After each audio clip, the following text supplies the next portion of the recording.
Hey everybody, hope you're doing well. It's your pal Boiler Dowd. It is August 4th, 2021. In case you're wondering, August 4th, 2021 is a very special day around the Boiled Sports headquarters. It's my birthday. It's my birthday. I turned 25 today.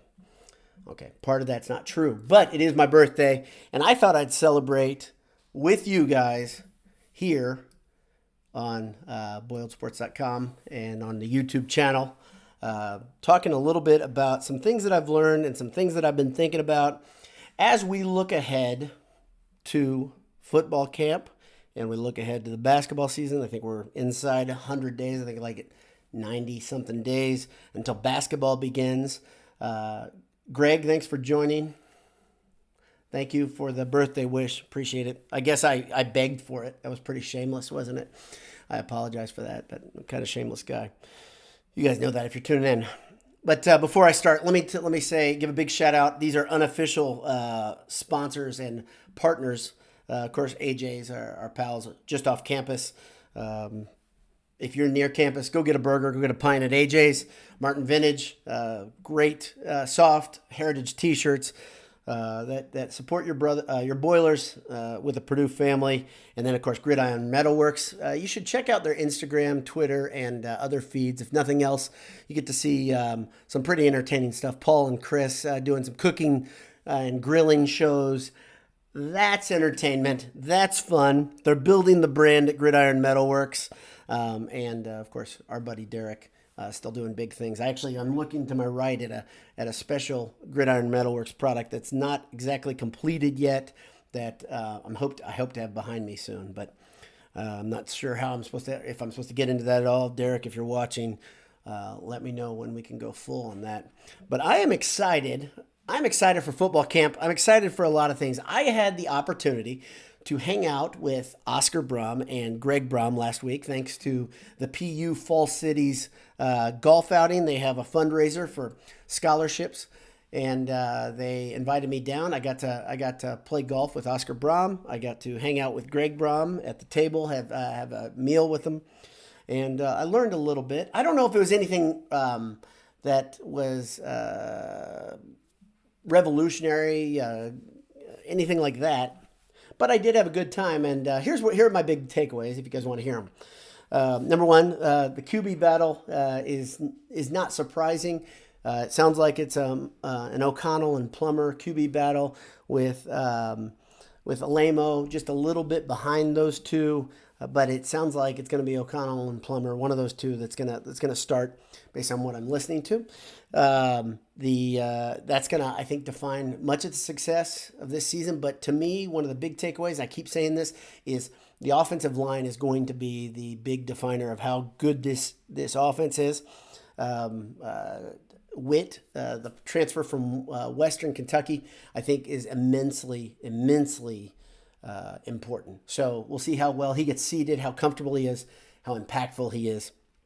I think that means that's going to be a big deal for the team. Also, another big takeaway from Greg Brom's address to the crowd there at the golf outing was he talked about this the three-headed monster that is the defensive coordinator role. And how important it is that these guys all get along. He said already that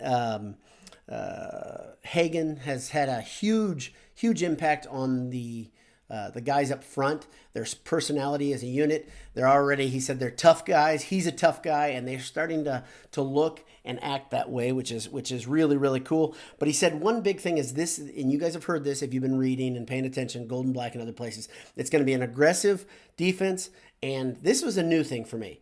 He said there's a chance that Purdue will get into shootouts, and they're comfortable with that idea. That's a big deal to me because that's a world away from the philosophy we saw last year, the bend but don't break defense from Diaco, which a lot of people had a problem with. But this is a good thing, I think, from an entertainment standpoint. We'll see if it makes sense from a personnel standpoint as we move along. But so shootouts are something that this coaching staff seems to be okay with this year, but they want to see players taking risks. They want to see coaches putting players in position to make plays, and that's that's a big deal. That's a big deal. Of course, this Friday evening, 6 o'clock at Ross-Ade, there's going to be a scrimmage atmosphere. The concessions are going to be open. I'm going to try to be up there. I'm trying to pull some of my family members with me. But I'm excited about that because that's a literal kickoff to the season. Another thing that Greg Brom mentioned was that he's excited about special teams and the Aussie rules punter. He talked about him specifically being a big impact guy because Purdue had a big need there to have a guy that could do a little bit more. In case you don't know it, Aussie rules punters are nuts. These guys can take hits. They can give out hits. They are not the prototypical U.S. football punter. Think a little bit like Joe Shopper a couple years ago because he was willing to take hits and deal them out a little bit, but maybe even a little more crazy. Probably a lot more crazy, actually. Shopper seemed like a pretty level-headed guy.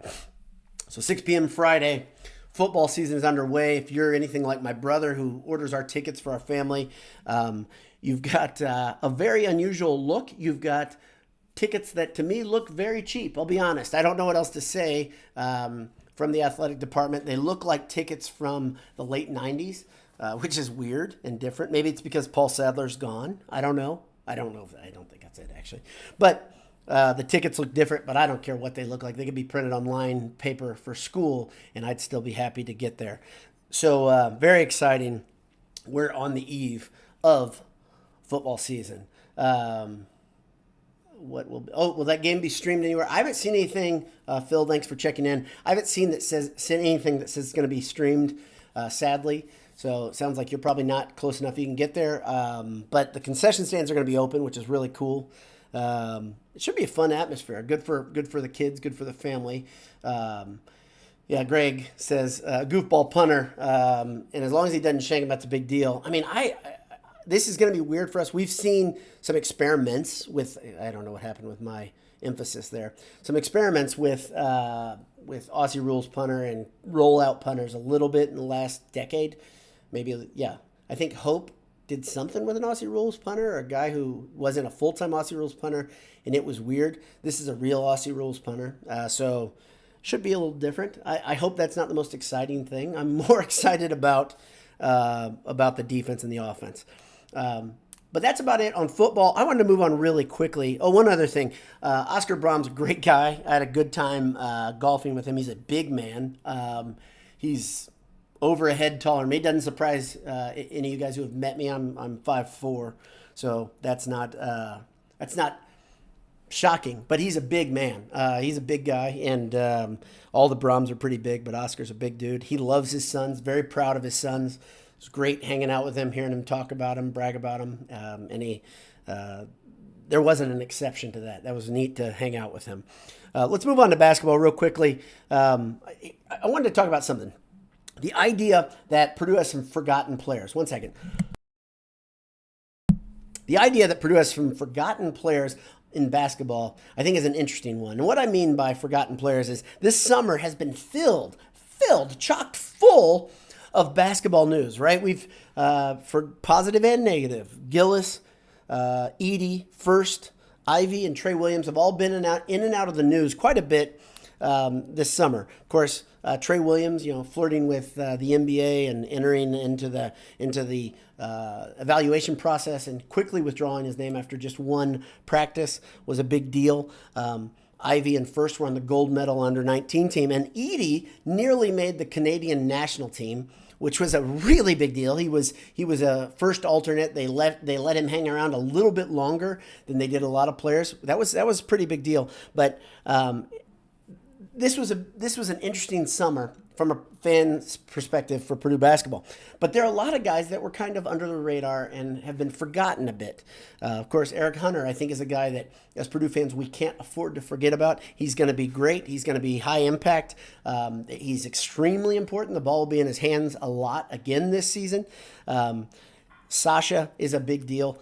Ethan Morton is my dark horse to be kind of the surprise player of the year. I can't wait to see him become what I think he's going to become. Maybe that'll be this season. I know a lot of you guys are skeptical about that.